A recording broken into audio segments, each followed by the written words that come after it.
So the outsole pattern is a little bit disappointing for Kobe. It's great here, but you could have a little bit of an extra here when you have that toe dragging, I guess, movements.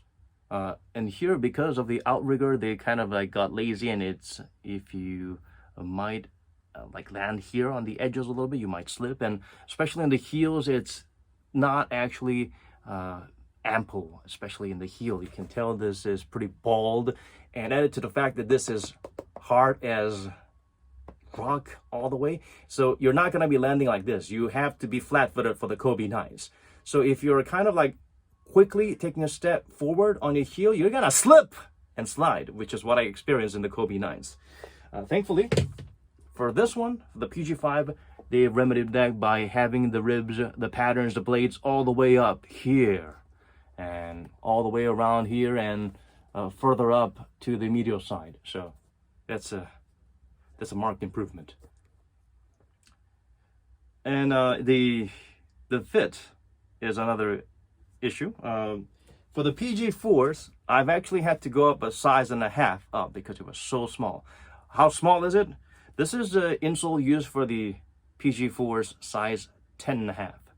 This is the insole used for the pg5, size 9.5.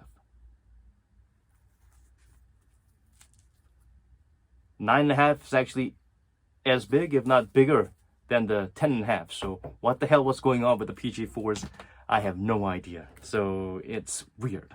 For this one, the fit, definitely you don't have to upsize. You don't have to go up a few sizes, but it's going to be a dilemma as to whether you should go down half a size or go true to size, because it's got a strange fit as well. The Ortholite insole is just as thick as the pg4s, and it feels just as soft and plush, similar level of density. And the fit, in the toe box area, you feel a little bit of a dead space here around. But in terms of width, it's not that wide. It's kind of true to size. Maybe might be a little bit tight for wide footers. The length, I think you can go true to size or maybe go down half a size. But the biggest problem is that the lacing is only up to this part, and here it's out of control.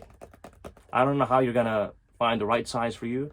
For me, I went true to size, but I felt a little bit of a pinching sensation on the width, but a little bit of too much dead space on top of the toes. So the size is something that you should really try and consider. That's going to be a huge homework for you if you really like the shoe.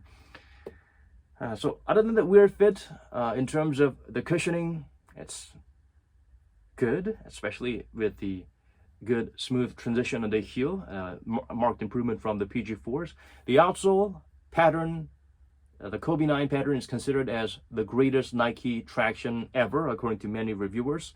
And it's an improvement because it actually extends all the way to the heel, and the heel is more flexible than the Kobe 9s. For size 9.5, it weighs about 360 grams, so it's really quite lightweight, and it's selling practically for around $100 for a signature model with this much tech. Definitely, it's a steal.